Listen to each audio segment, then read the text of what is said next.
혹시 나 이제 어떻게 노는지 까먹은 것 같아. 뭐 이런 생각 해보신 적 있으신가요? 되게 많을 것 같아요, 요즘엔. 그렇죠. 놀이하면 그냥 아이들의 전유물이거나 아니면 그저 진지한 일 반대편에 있는 뭐 시간 때우기 정도로 생각하기 쉽죠. 네, 맞아요. 오늘 저희가 함께 들여다볼 자료들이 아마 그 생각을 완전히 뒤집어 엎을지도 모릅니다. 저희 앞에는 네덜란드의 위대한 역사가 요한 하위징하의 메모와 저서 발췌문들이 놓여 있습니다. 이 하위징하라는 인물은 참 암울한 시대를 살았던 사람이에요. 두 번의 세계대전을 온몸으로 겪고 말년에는 나치에 의해 수감되기까지 했거든요. 정말 격동의 시대를 사셨군요. 네. 그런데 인류 문명이 가장 야만적으로 변해가는 걸 목격한 그가 문명의 가장 근본적인 핵심으로 지목한 게 바로 놀이였다는 점이 정말 아이러니하면서도 중요합니다. 놀이가 단순한 여가 활동이 아니라 뭐 법, 전쟁, 예술, 철학 같은 인간 문명의 모든 것을 탄생시킨 진짜 원동력이라고 본 거군요. 바로 그겁니다. 그래서 이번 시간에는 하회징하의 눈을 통해서 놀이의 진짜 얼굴은 무엇인지, 그리고 어떻게 이 순수한 자유로운 놀이가 오늘날 번아웃에 시달리는 우리를 회복시킬 힘을 갖게 되는지 깊이 파고들어 보려고 합니다. 네, 호로댄스 같은 조금 낯선 용어들이 나올 텐데요. 저희가 아주 구체적인 예시로 말랑하게 풀어드릴 테니 편안하게 따라오시면 됩니다. 자, 그럼 가장 근본적인 질문부터 시작해보죠. 하위징하는 인간을 호모 루덴스, 그러니까 놀이하는 인간이라고 정의했는데 그가 말하는 놀이는 우리가 생각하는 거랑은 좀 다른 것 같아요. 네, 아주 핵심적인 지점입니다. 하위징하 저료를 보면 첫 문장부터 딱 못을 박아요. 뭐라고 하는데요? 모든 놀이는 무엇보다도 자발적인 활동이다. 라고요. 누가 등을 떠밀거나 의무감 때문에 하는 건 절대 놀이가 될 수 없다는 거죠. 의무가 되는 순간 놀이가 아니다. 그렇죠. 그 본질 자체가 자유에 있기 때문입니다. 취미로 시작한 일이 어느 순간 숙제처럼 느껴지면 그건 더 이상 놀이가 아니게 되는 것처럼요. 그거 정말 공감되네요. 어렸을 때 부모님이 자, 이제부터 1시간 동안 재밌게 놀아 라고 명령하시면 갑자기 놀기 싫어지는 그 느낌. 하하, 맞아요. 자유가 사라지는 순간 재미도 사라지죠. 그럼 그 자발성 말고 또 어떤 특징이 있을까요? 노래는 일상 또는 현실과 뚜렷하게 구분되는 활동이라는 점입니다. 분리된다. 네. 자료에서는 이걸 우리 삶의 막간, 즉 인터메조라고 표현해요. 잠시 현실에서 벗어나서 우리가 정한 시간과 공간 안에서 벌어지는 특별한 행위인 거죠. 축구 경기장을 생각하면 쉽겠네요. 경기장 안에서는 공을 발로 차는 게 규칙이지만 경기장 밖에서 그러면 이상한 사람이 되잖아요. 정확합니다. 그 경기장이 일종의 마법의 원이 되는 셈이에요. 마법의 원. 그 안에서는 현실의 법칙이 아니라 우리끼리 약속한 새로운 법칙이 적용되는 거죠. 체스판 위에서는 신분이 낮은 폰이 왕을 잡을 수도 있는 것처럼요. 바로 그겁니다. 그리고 그 마법의 원 안에서는 진실과 거짓, 선과 악 같은 현실의 도덕적 잣대가 잠시 보류돼요. 도덕과도 상관이 없다. 네. 놀이는 그 자체로 도덕적 기능을 갖지 않거든요. 그래서 하위징하는 놀이가 진지함의 반대가 아니라고 봤습니다. 그건 좀 의외네요. 아이들이 소꿉놀이를 할 때 얼마나 진지하게 몰입하는지 생각해보면 쉽죠. 그렇군요. 놀이의 단댓말은 진지함이 아니라 강제성과 현실 그 자체인 셈입니다. 듣고 보니 자료에 인용된 네덜란드 속담이 딱 떠오르네요. 중요한 건 구술이 아니라 게임 그 자체다. 네, 맞아요. 그 말을 인용했죠. 그러니까 놀이의 목표는 구슬을 따서 부자가 되는 것 같은 현실적인 이득이 아니고요. 그렇죠. 그 마법의 원 안에서 규칙을 지키면서 몰입하는 경험 그 자체가 목적이라는 거군요. 맞습니다. 놀이의 결과가 현실의 부나 지위에 직접적인 영향을 주지 않기 때문에 역설적으로 우리는 그 과정 자체에 온전히 순수하게 몰입할 수 있는 겁니다. 알겠습니다. 놀이란 현실에서 벗어난 자유로운 활동이라는 점, 이게 핵심이군요. 네. 그런데 바로 그 지점에서 큰 궁금증이 생깁니다. 그렇게 어떻게 보면 현실 도피처럼 보이는 놀이가 어떻게 법이나 전쟁처럼 현실 그 자체를 만드는 가장 진지한 제도의 뿌리가 될 수 있었다는 거죠. 하하. 이론 완전히 모순처럼 들리는데요. 바로 그 질문이 하위징하 이론의 가장 흥미로운 부분으로 들어가는 문입니다. 그래요? 그는 문명이 놀이로부터 그냥 파생된 것이 아니라고 말해요. 그보다 훨씬 더 급진적인 주장을 하죠. 어떤 주장이죠? 초기 단계의 문화 자체가 놀이의 형태와 분위기 속에서 진행되었다고요. 문화 가치가 놀이의 형태였다. 네, 자료의 표현을 빌리자면 문화는 놀이 속에서 그리고 놀이로서 발생한다는 겁니다. 놀이가 문화보다 먼저 있었다는 뜻이죠. 와, 정말 대담한 주장이네요.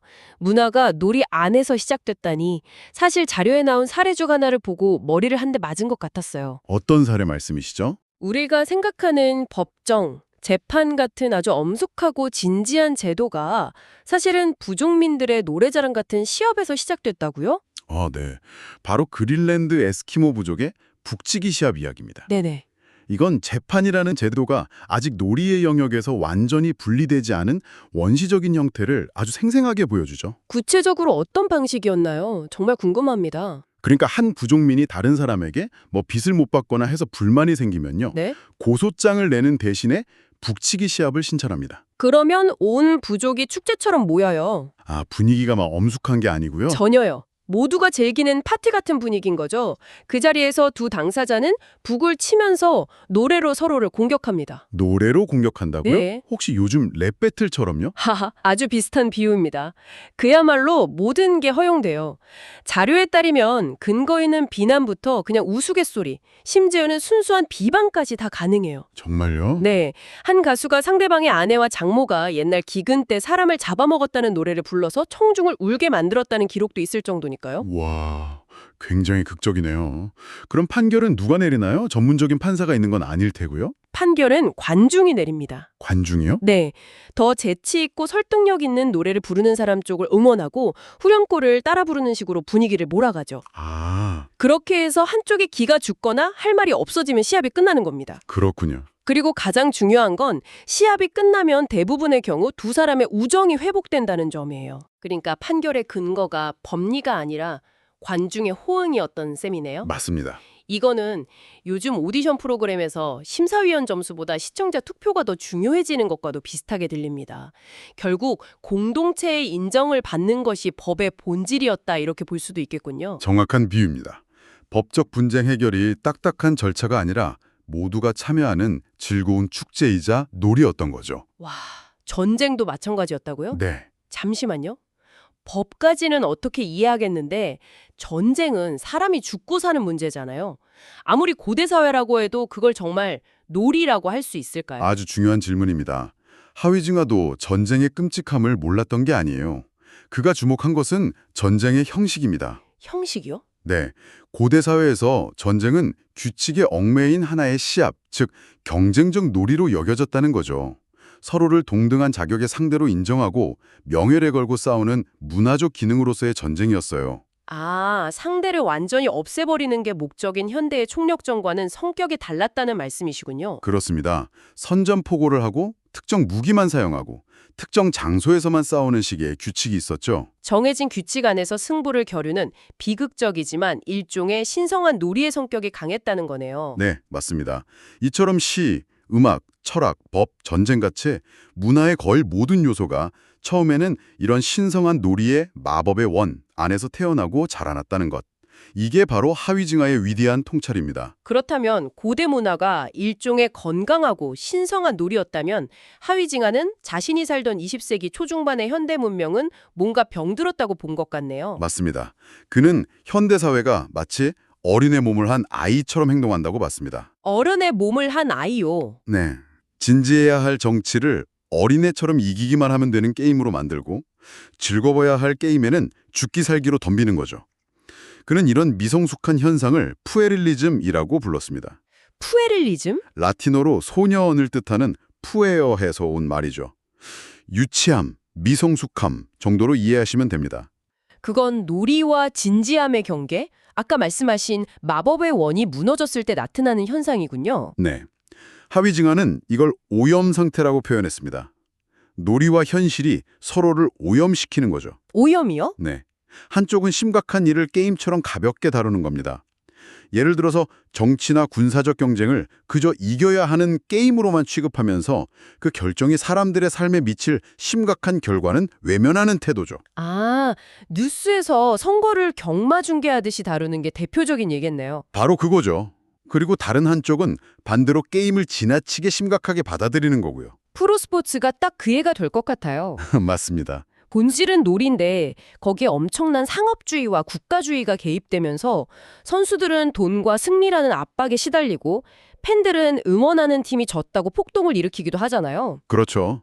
순수한 즐거움은 사라지고 살벌함만 남는 거죠. 하위징하는 이런 현상들이 현대인을 점점 능동적인 선수가 아니라 수동적인 관객으로 만들어간다고 날카롭게 경고했군요. 네. 스포츠나 예술을 직접 즐기면서 창조하는 기쁨을 얻기보다는 그저 스크린을 통해 지켜보고 소비하기만 하는 것을 문화적 쇠악의 징후로 본 것이죠. 이 이야기들이 오늘날 우리의 삶과 너무나 직접적으로 연결되는 것 같습니다. 일과 삶의 균형, 번아웃 같은 문제들이 현대인의 큰 고민거리잖아요. 네, 그렇죠. 이 모든 게 어쩌면 우리가 진정한 놀이의 힘을 잃어버렸기 때문일 수도 있겠다는 생각이 드네요. 그렇다면 이 자유로운 놀이가 어떻게 우리를 회복시킬 수 있을까요? 하위징하는 놀이가 우리를 완전히 몰입하게 만드는 힘이 있다고 말합니다. 몰입이요? 네. 이 몰입 상태에서 우리는 자신을 잊어버리게 되죠. 이걸 자료에서는 언셀핑이라고 표현하는데 말 그대로 나를 벗어나는 경험입니다. 자신을 잊어버린다는 말이 정말 와닿네요. 내가 지금 뭘 해야 하는지, 남들이 나를 어떻게 볼지 같은 일상의 걱정과 사회적 역할, 자의식에서 완전히 벗어나 순수한 현재를 경험하는 것, 그것이 놀이가 주는 가장 큰 선물이죠. 저도 가끔 레고를 조립할 때가 있는데 정말 아무 생각 없이 몇 시간을 몰두하다 보면 정신을 차렸을 때 허리는 좀 아프지만 기분은 정말 상쾌하거든요. 하하. 내가 이걸 왜 만들고 있는지, 이게 돈이 되는지 같은 생각은 전혀 안 들고요. 그런 순간을 말씀하시는 거군요. 바로 그 경험입니다. 그 상쾌함. 그게 바로 회복의 핵심이죠. 자료에 아주 아름다운 구절이 나와요. 어떤 구절이죠? 자연은 인간에게 힘든 훈련이나 기계적인 연습이 아니라 긴장감과 환희, 재미, 펀을 선물했다. 아, 생존의 필수적인 기술을 익히는 과정조차 재미있게 만들었다는 건데 바로 그 재미와 몰입을 통해 스트레스가 해소되고 정신이 재충전되기 때문입니다. 그러고 보니 하회증하는 놀이의 기능을 설명하려는 다른 이론들을 좀 비판하기도 했죠. 놀이는 과잉 에너지를 방출하기 위한 것이다 라거나 미래의 생존을 위한 연습이다 같은 설명들이요. 네, 그런 기능주의적인 설명들은 아주 중요한 한 가지를 놓치고 있다고 봤습니다. 그게 뭔가요? 바로 왜 그게 재미있는가라는 질문이죠. 왜 우리는 사냥 연습을 하는 새끼 고양이의 모습에서 즐거움을 느끼고 아이들이 블럭 쌓는 모습에서 경이로움을 느낄까요? 그건 그 행위 자체가 목적이고 그 안에서 느껴지는 즐거움이라는 주관적인 경험이야말로 놀이가 가진 진짜 치유의 힘이기 때문입니다. 결국 진정한 회복이란 넷플릭스를 보면서 수동적으로 시간을 보내는 게 아니라 네, 일상의 의무와 강박에서 벗어나 자발적으로 오직 즐거움을 위해 무언가에 능동적으로 몰두하는 행위, 그 자체에서 온다고 할 수 있겠군요. 그렇습니다. 그 자유로운 상태가 바로 수동성과 오염된 진지함에 지친 우리에게 필요한 진짜 회복의 과정인 셈이죠. 아이들이 시간 가는 줄 모르고 흙장난에 몰두하거나 어른들이 주말에 악기 연주나 스포츠에 푹 빠지는 모습을 떠올려 보면 되겠네요. 맞아요. 그 순간만큼은 우리는 오직 그 행위 자체와 하나가 됩니다. 마치 시원한 폭포수 아래서 온갖 번뇌를 씻어내는 것처럼 그 자유로운 몰입의 경험을 통해 우리의 정신은 다시 활력을 얻고 재충전되는 것이죠. 오늘 우리는 요한 하이징하의 자료들을 통해 놀이가 결코 사소하거나 유치한 것이 아니며 오히려 인간 문명을 탄생시킨 위대하고 신성한 힘이라는 것을 알게 되었습니다. 네, 진정으로 자유로운 놀이는 건강한 개인과 사회를 위해 없어서는 안 될 필수적인 요소라는 생각이 강하게 드네요. 마지막으로 이 내용을 듣고 계신 당신에게 이런 질문을 남겨드리고 싶습니다. 네, 어떤 질문인가요? 우려야 당신을 당겨서 진정한 놀이의 공간, 그 마법의 원은 어디에 있습니까? 일과 놀이의 경계가 무너지고 취미마저 자기개발이라는 이름으로 평가받는 지금, 우리는 어떻게 그 어떤 목적도 없는 순수한 재미를 되찾고 스스로를 회복시킬 수 있을까요? 잠시 생각해 볼 만한 질문인 것 같습니다.